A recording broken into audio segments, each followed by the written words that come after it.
नमस्कार viewers, Pathfinders पर Unacademy के यूट्यूब चैनल पर आप सभी का स्वागत है। सो फ्रेंड्स, रिसेंटली आपने देखा किस तरीके से वेस्टर्न हिपोक्रेसी अपने पीक पर था। मार्क रूट इनका नाम है और ये नाटो के सेक्रेटरी जनरल हैं। ये व्यक्ति पता नहीं किस दुनिया में जी रहे हैं, बट इनका एक अचानक बहुत ही ज्यादा वार्निंग धमकी वाला स्टेटमेंट आया। उन्होंने कहा कि अगर आप प्रेसिडेंट है चाइना के, प्राइम मिनिस्टर है इंडिया के, या प्रेसिडेंट है ब्राजील के, और अगर आप रशिया के साथ अभी भी ऑयल एंड गैस में ट्रेड कर रहे हैं तो आप संभल जाएं। बिकॉज आपके पास दो ऑप्शन है। या तो आप व्लादिमीर पुतिन को फोन करें और कहे कि आने वाले 50 दिन के अंदर व्लादिमीर पुतिन जो है वो यूक्रेन के साथ सीज फायर करें और इस वॉर को हॉल्ट करें। नहीं तो आप सभी कंट्री के ऊपर 100% का सेकेंडरी सैंक्शन लगा दिया जाएगा। फ्रेंड्स, ये पर्टिकुलर जो बयान आया उसके बाद इंडिया और चाइना और ब्राजील भी, इनफैक्ट इन सभी कंट्रीज को लगा who the hell this person is. Because NATO के पास कोई भी पावर नहीं है किसी भी नॉन मेंबर कंट्री के ऊपर सैंक्शन लगाने का। और वेस्टर्न हिपोक्रेसी इतने पीक पर आ चुकी है कि रशिया यूक्रेन में वॉर हो रहा है, इतना ज्यादा इनको प्रॉब्लम हो रहा है। लिबरलिज्म खतरे में है, डेमोक्रेसी खतरे में है, ह्यूमन राइट्स वायलेशन हो रहा है, इनोसेंट सिविलियंस की मौत हो रही है। लेकिन इनका सेम स्टैंडर्ड जो है वो इजराइल के अगेंस्ट बिल्कुल भी एप्लीकेबल नहीं होता है। बिकॉज अगर आप सैंक्शन ही लगा रहे हो तो आपको बहुत सारे और कंट्रीज के ऊपर भी सैंक्शन लगाना चाहिए। इंडिया के हिसाब से तो इनफैक्ट आपको पाकिस्तान के ऊपर भी सैंक्शन लगाना चाहिए, because Pakistan is equally killing many innocent people such is what happened in Pahalgam. लेकिन ये कंट्रीज फ्रेंड्स एक तरीके से ऑब्सेस्ड है रशिया के प्रति, और उसी के चलते इंडिया और चाइना जैसे कंट्री को खुलेआम धमकी दे रहे हैं।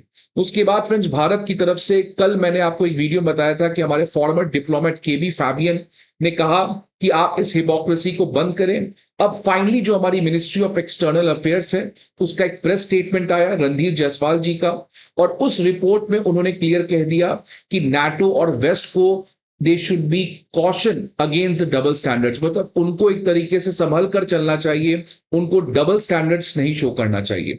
तो फ्रेंड्स, ये डबल स्टैंडर्ड की जो ये बात कर रहे हैं वो सेम है कि आपका एक स्टैंडर्ड है इजराइल गाजा को लेकर, और दूसरा स्टैंडर्ड है आपको रशिया यूक्रेन को लेकर। सिमिलरली एक स्टैंड है आपका पाकिस्तान को लेकर, और एक स्टैंड है आपका गाजा को लेकर। एक तरफ गाजा में आप कहते हो टेररिस्ट हैं, उनको खत्म करना है, दूसरी तरफ पाकिस्तान को आप एक ग्रेट कंट्री कहते हो।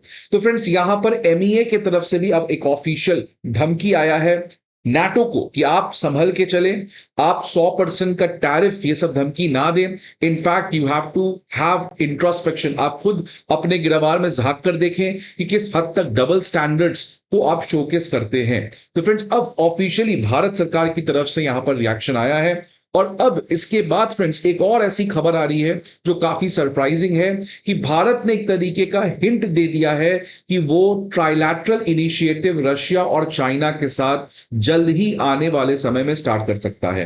तो फ्रेंड्स, ये न्यूज काफी समय से अटकलें लगाई जा रही थी, लेकिन अब ऑफिशियली एमईए के द्वारा एक तरीके का हिंट दिया जा रहा है कि अब आने वाले समय में रशिया और चाइना के साथ इस ट्राइलैटरल इनिशिएटिव को वापस से रीस्टार्ट किया जा सकता है। तो फ्रेंड्स, ये भी एक तरीके का नाटो और यूएस को मैसेज है कि भारत को आप इस तरीके से प्रोवोक नहीं कर सकते हैं। If India starts to play the cards then you guys will be in a complete shock. और यहां पे फ्रेंड्स वापस से रिक को वापस से इनिशिएट स्टार्ट करने की जरूरत हो रही है। और फ्रेंड्स, रिक एक ऐसी संस्था है जिसका एक अलग लेगेसी है, इसकी एक अलग इतिहास है, और इसको जब मैं रिवाइव करने की बात करता हूं तो ऑब्वियसली यूएस जो है और तमाम वेस्टर्न कंट्रीज जो हैं वो इससे काफी खुश नहीं होंगे। बिकॉज रिक का जो प्लेटफॉर्म है वो इसको बनाया ही गया था कि यूएस के हेजमनी, यूएस के आर्बिट्रेरियस, यूएस का एक तरफा हुकूमत, इसको चेक्स एंड बैलेंस करना।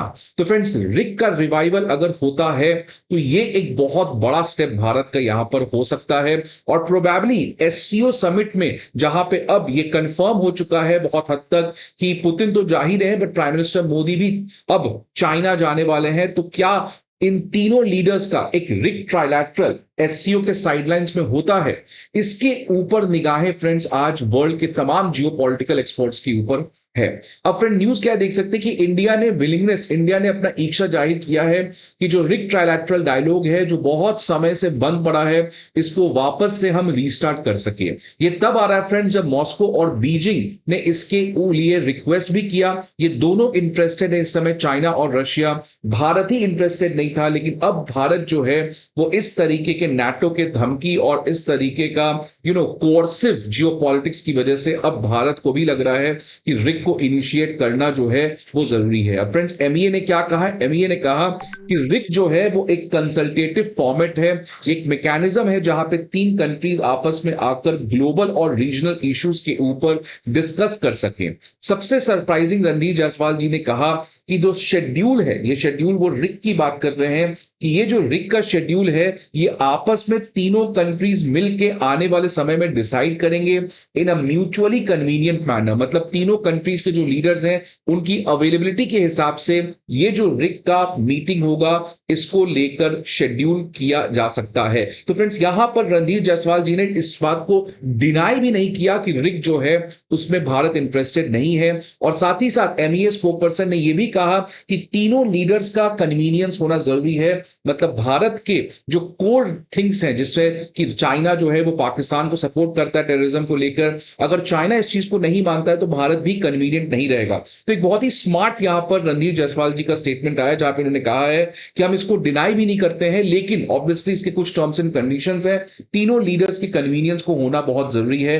लेकिन फ्रेंड्स ये एक बहुत ही प्रोग्रेसिव स्टेटमेंट है जहां पर एक तरीके का भारत ने हिंट दे दिया है कि आने वाले समय में रिक जो ट्राइलैटरल है इसको रिवाइव किया जाएगा। अब ये तब आ रहा है फ्रेंड्स जब Jaishankar ji finally Chinese president Xi Jinping से मिले, चाइना के फॉरेन मिनिस्टर वांग यी से मिले, और ये गलवान के बाद पहला विजिट था एस जयशंकर का, और इस विजिट में काफी कुछ कोऑपरेशन होने की भी बातचीत हुई है। अगर मैं रिक ट्राइलैटरल की कुछ ऑरिजिन की बात करूं फ्रेंड्स, जैसा मैंने पहले भी कहा कि 1990 के बाद जब यूएस का हेजेमनी आ चुका था, 1991 सोवियत यूनियन के कोलैप्स होने के बाद, उसके बाद जो रशिया के प्रेसिडेंट थे उन्होंने इस रिक ट्राइलैटरल का एक आइडिया दिया था कि कैसे यूएस का जो डोमिनेंस है, यूएस की जो हेजेमनी है, उसको हम लोग मैनेज कर सके और मल्टीपोलैरिटी को इंश्योर कर सके, सो दैट जियोपॉलिटिकल, इकोनॉमिक और रीजनल इश्यूज के ऊपर ये तीनों इमर्जिंग कंट्रीज रशिया, इंडिया और चाइना ये कोऑपरेट करके जियोपॉलिटिकल वर्ल्ड ऑर्डर को मल्टीपोलर वर्ल्ड ऑर्डर बनाने का प्रयास करें।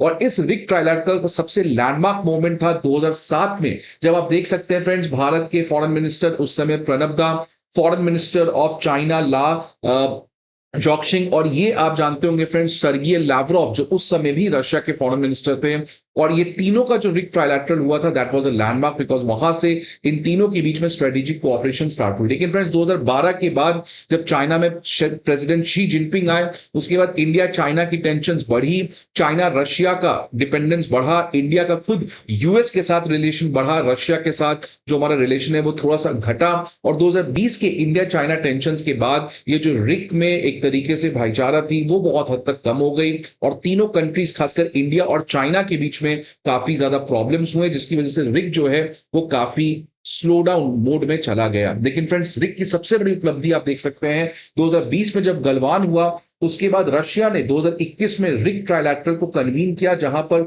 गलवान के बाद पहली बार प्राइम मिनिस्टर मोदी जो हैं वो जो इंडिया के फॉरेन मिनिस्टर हैं वो चाइना के फॉरेन मिनिस्टर से मिले, और उसके बाद वॉर को कैसे रोका जा सके, डी एस्केलेशन किया जा सके, वहीं से बातचीत स्टार्ट हुई है। तो फ्रेंड्स रिक, लेकिन आप देख सकते हैं कि 2012 के बाद से काफी ज्यादा उतनी प्रोएक्टिवली काम नहीं कर रही है, और 2021 के बाद से तो रिक कभी मिला ही नहीं है, बिकॉज अगेन इंडिया चाइना के बीच में जिस तरीके का टेंशन था, India was not interested in convening or participating in any such kind of platform. लेकिन फ्रेंड्स आज हालात काफी ज्यादा बदल रहा है। मॉस्को जो है वो किसी भी हद तक इस चीज को रिवाइव करना चाहता है कि कैसे रशिया, इंडिया, चाइना का ट्रोइका को रिवाइव किया जा सके। रशिया के रिक्वेस्ट के बाद बीजिंग ने इस रिक्वेस्ट को एक्सेप्ट किया, और देख सकते हैं बीजिंग का ग्लोबल टाइम्स में 17 जुलाई को छपता है, जहां पर उन्होंने कहा था कि चाइना जो है वो इंटरेस्टेड है रिक ट्राइलैटरल को वापस से कन्वीन करने में, और इसके लिए चाइना जो है वो रशिया और इंडिया जैसे कंट्री के साथ कम्युनिकेशन भी करेगा कि कैसे ये रिक ट्राइलैटरल को वापस से स्टार्ट किया जा सके। अब फ्रेंड्स सबकी निगाहें हैं कि क्या प्राइम मिनिस्टर मोदी क्योंकि एससीओ के लिए वो चाइना प्रोबेबली जा रहे हैं, तो वहां पे क्या एससीओ का मीटिंग हो सकता है, रिक का मीटिंग हो सकता है। सो फ्रेंड्स, ये एक बहुत बड़ी डेवलपमेंट है।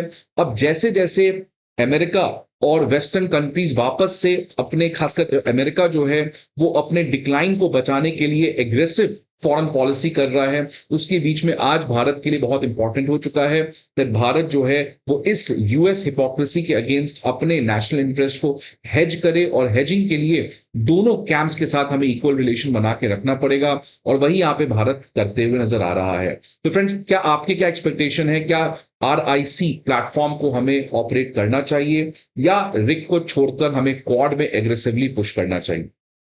सो आपके क्या व्यूज है friends? Please let me in the comment box. I hope आपको वीडियो अच्छा लगे। See you again some another video. Till then, goodbye and take